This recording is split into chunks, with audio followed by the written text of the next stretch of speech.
Welcome, friends. We're gonna do some vintage canning today with some different jars, different old glass lids, like the ball number 10s. And this is an old magic button jar. Let's see if I can catch it to where you see it. Can you see it? Magic button. And a ball number 10 lid, so the glass lids. And Cheryl, can you hand me a couples ring box out of there? Here's the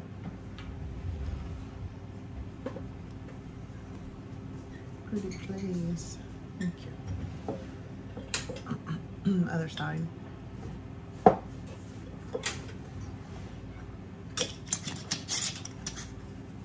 Thank you. These are the jar rubbers I'm using.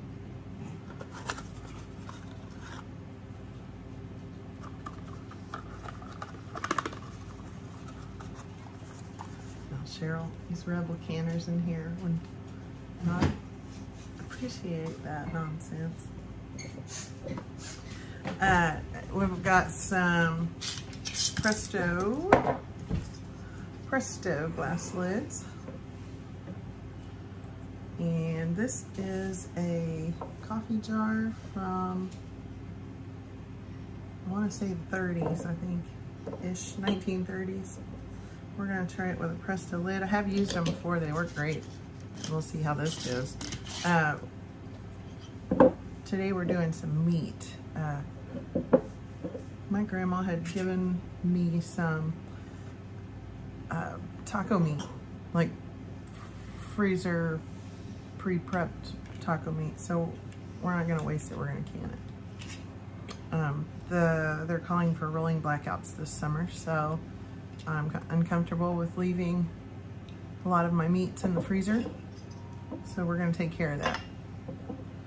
Here is an old Kerr jar. I love these. And a Kerr glass lid. Looks like a crack. It's a scratch. It's not a crack in the glass. We're gonna try it anyway. These rings are the gold bow ties. I found them on eBay, as I do many things. We're gonna use some of the old zinc rings with some of the Atlas edge seal lids. And we're gonna try some of the old round strong shoulder masons.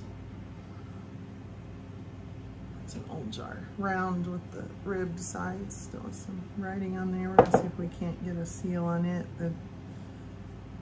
The rim doesn't seem to have any chips, so I think it'll seal on the rim as opposed to the shoulder. If there were a chip on this rim, we would use a zinc lid with a porcelain cap inside and seal it on this strong shoulder right here. So anyway, I have the taco meat defrosting now, and we're gonna be right back and start loading these jars up cold.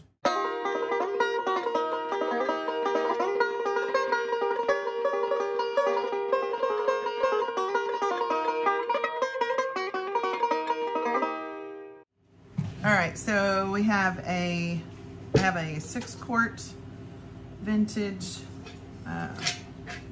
Mirro-Matic, very used Mirro-Matic pressure canner cooker. I like this for small batches like this. It holds 7 pints.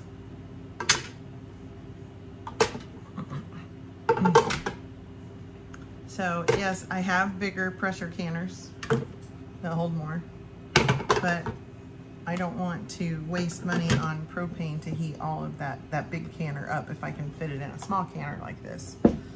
So I'm gonna add water in this canner up to about, I don't know, 2/3 of the way up these jars, because this is meat. It is gonna process for the pints, 75 minutes.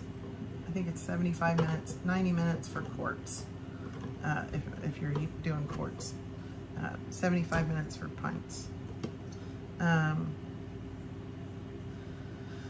So I'm gonna add my water and get this started heating up and vent this, and then we'll check back in.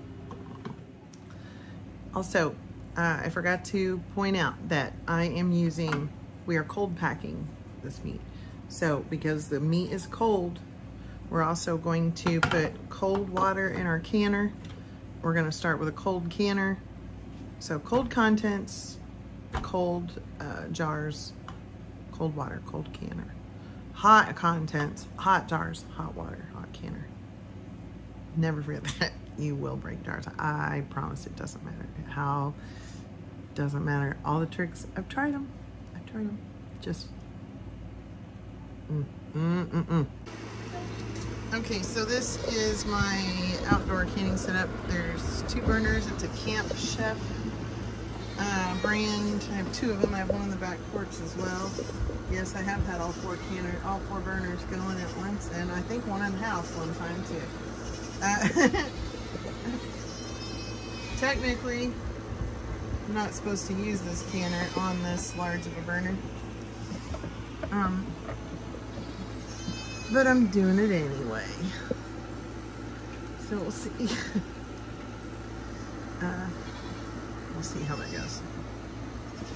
Anyway, here's the specs, I reckon, on this. Here we go. Here's what you're looking for. This thing's great. It was so good that I bought another one a year later, and they're both one on the front porch, one on the back porch. We like to can outside to keep from heating the house up, so, in the summer. So anywho, we're gonna keep an eye on this. Right now we're going to, as soon as steam starts to come out of this vent right here in the top, we are gonna start a 10-minute timer for venting. Another thing about these old, not old, vintage canners, I will say that I want to tell you what happens if you don't follow certain rules, okay? So, like, I'm a rebel, I'm a rule breaker, but if you don't follow certain rules, bad things will happen. And so, here's a couple. I want you to notice that the heat is up pretty high right now. That's as high as I would ever put it on this canner. Here's why. This canner wasn't made for this large of an output of heat. And what will happen is if you turn that heat up too high and you raise the pressure inside of this canner too quickly, this is an emergency plug pressure. If the pressure gets too high, that will blow out. Not this, not this, this. If your pressure gets too high inside the canner, this will blow out. It just blows out like a plug, like a cork, and your canner will instantly depressurized, just like it does if you remove the weight before the canner has cooled down and you hear steam escape. The same thing happens when this blows. Don't ask me how I know that. Yes, I have blown a couple of them in the past. Also, another lesson that I learned the hard way. If you do not, in these old canners, you're going to be like, this is meat and we're going to be canning, we're going to have this under pressure for 75 minutes. If you do not get enough water, the reason I said I put like with the water up like 3/4 of way up the jars, is because if this were to boil dry during that canning process, it will warp the bottom of the canner, and then it's not good for pressure canning any longer. If you go and you run across, say, a vintage canner at a yard sale, and when you sit it flat on the table, you notice that it rocks around in a circle, or it doesn't sit flat, you're not going to be able to pressure can with that. I mean, it's not, you can't fix it. Those usually turn into like pig troughs and and goat gadgets. Yeah, I just wanted to be sure and point that out. So, also, when I say I'm going to vent this canner for 10 minutes, what I'm waiting for is steam. I have the heat on. The heat inside is rising. I don't have a pressure gauge on here, or weight, I'm sorry. So I'm allowing the pressure inside is escaping at this moment. So we are venting the pressure inside this canner. The reason for that is when we put the lid on the canner and we close it, we're trapping air inside the canner. We have to vent that air out to create the right pressure environment for our canning process. So I don't know if you can see it, but steam is just starting to escape from this vent in the top.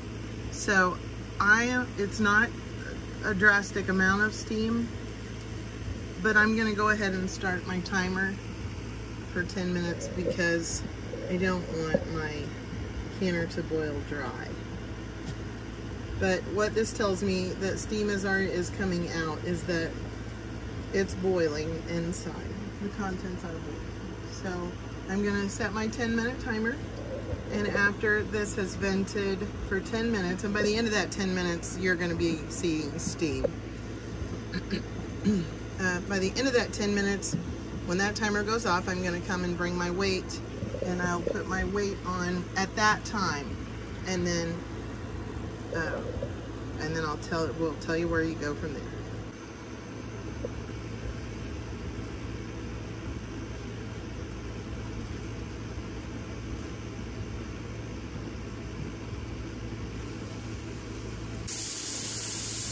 Okay, so our canner has vented steam for 10 minutes, and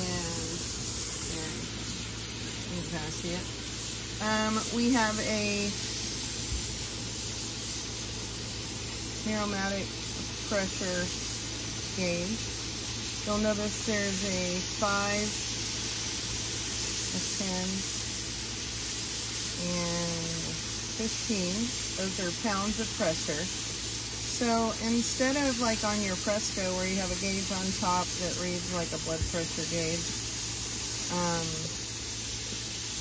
this holds the pressure at this certain amount. Well, it rattles when it reaches that certain pressure.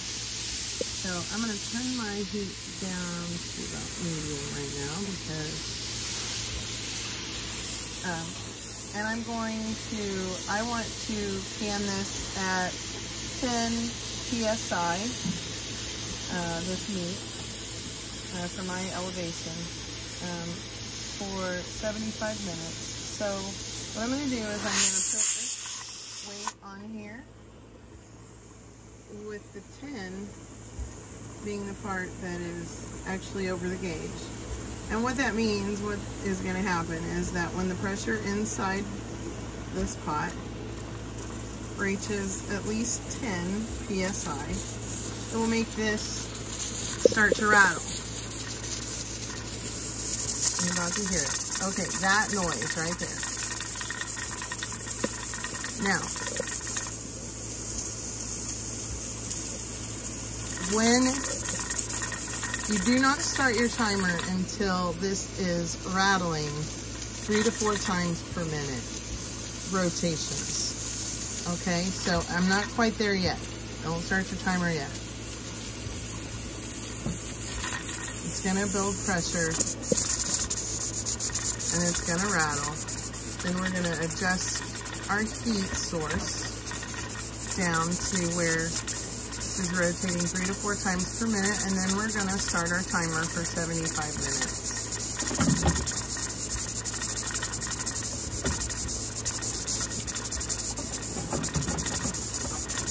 Sorry, I have goats on the porch with me today, of course. Bottle babies.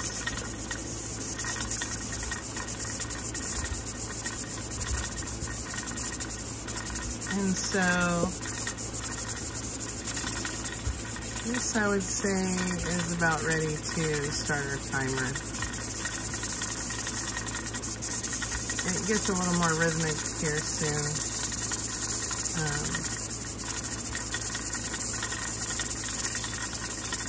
And so we're gonna set our timer. We're gonna let this go for 75 minutes. And you're gonna wanna stick nearby because you wanna make sure that, you know, that your pressure's not up, that your heat isn't up too high, that it's just constantly whizzing around and going, you know, making all kinds of racket. But you do wanna be around, you wanna make sure it's going at least, you know, the 3 to 4 times per minute that you're aiming for. So once, these are great because generally once you get it set, you don't have to babysit it quite as closely as you do just a pressure gauge, where you're actually having to watch the numbers. If you're like me, I can multitask better if I can just kind of hear the rhythm of this weight, and so I can hear changes that might happen. So I'm gonna go set a 75-minute timer and keep an eye on this, and I'll check back in at the end. Now, I will say right up front, when your timer goes off, do not, I repeat, do not rush over to your canner and remove the weight from the top. If you do this, the liquid inside of your jars will siphon outside to the outside of your jars. It will siphon out from under your lids, and then you may have sealing problems, your headspace issues. It's just a mess, not to mention the mess inside your canner and on your jars. Just be patient, and when your timer goes off, just turn the heat off and walk away. Find something to do for a little bit. But we'll check back in just a minute. Thanks. All right, so we've went our 75 minutes at 10 pounds of pressure. I've turned off the heat. I'm now waiting for the pressure to come down naturally. What I'm not going to do, very important right now, is I'm not going to mess with this weight, canning weight. I'm not going to jiggle it to try to get it to come down in pressure quicker. I'm not going to rush it in any way. And the reason that you don't want to do that, is because it can cause your jars to actually siphon. So liquid from inside your jars will come out the lid, and then it makes a huge mess in your canner, and it's not worth it. So be patient. All right, so I'm gonna come over here. I'm gonna take off our weight.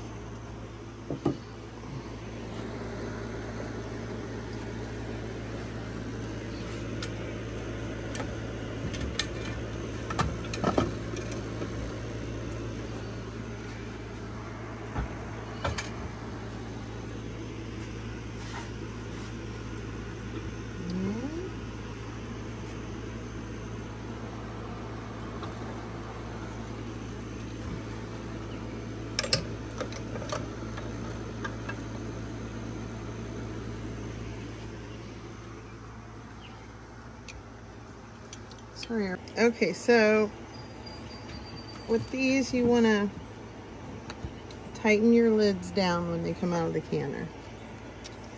So we're going to give them one last good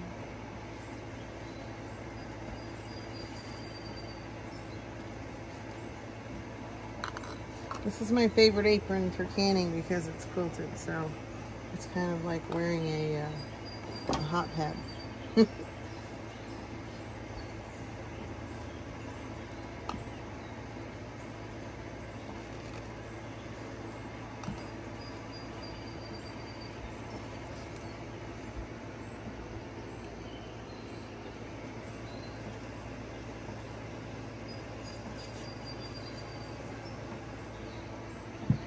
Okay, and then I will come back and check those later. And I may have to tighten them down again a time or two. And then we'll, tomorrow, after about 24 hours, we'll unscrew the caps and try to pick them up by the lids and see if they sealed.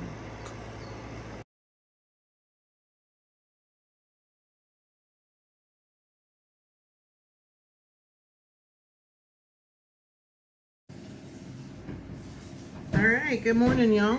We're just gonna come in and check our seals and see how our chicken taco, prepackaged chicken taco meat panned up. There we have a seal on that one. That was the 1930s coffee jar.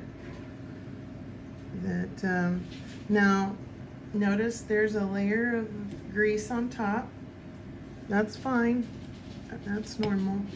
Pretty much any and all kinds of canned meat looks like a science experiment when you're finished with it. It just does. That's a seal.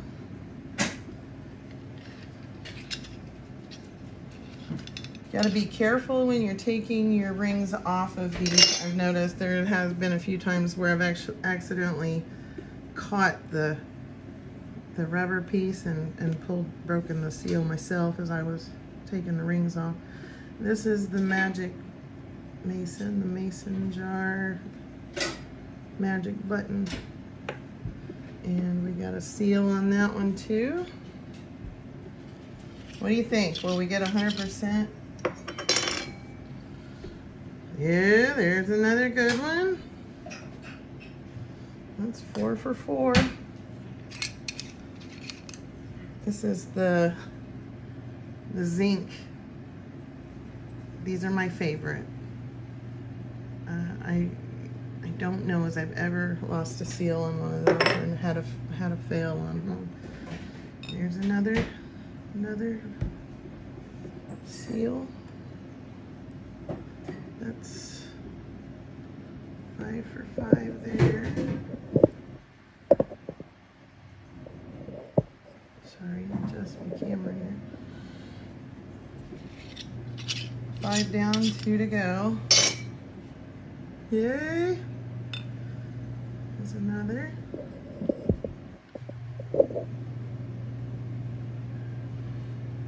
And here's our last with the zinc ring. Again, I'm going to be careful unscrewing it. I don't want to grab the rubber and break my... Yay! 100%!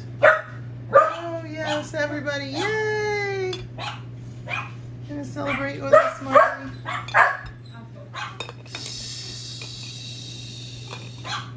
Okay, so there you have it. The old school glass canning lids. Kerr Atlas Edge Seal. Presto ball number 10s. They all sealed and on the old jars. And that was my grandma had given me a couple packages of, so it was like pre-made, pre-packaged chicken taco meat. So it was pre-seasoned meat. I don't know where it came from. Granny's she instilled all of my food preservation obsessions. So she brought it, and it was frozen. It was probably a donation for somewhere. She's 94 years old and goes around and will bring me produce from the food banks that no one else takes, and to can it up and stuff, and then that way we can give it to folks who need it. If that case comes up, we can give it, and we're not out anything but our time that it took to can. So it's a kind of her little ministry that she has going on her own over there. So she's a delight, and we love her. And I thank you all for taking the time to watch this video, and I hope that it maybe you took something from it. If so, please like the video, give it a thumbs up, and subscribe and share if you know someone who could benefit. God bless y'all, and we thank you, and until next time. Well, Shazam!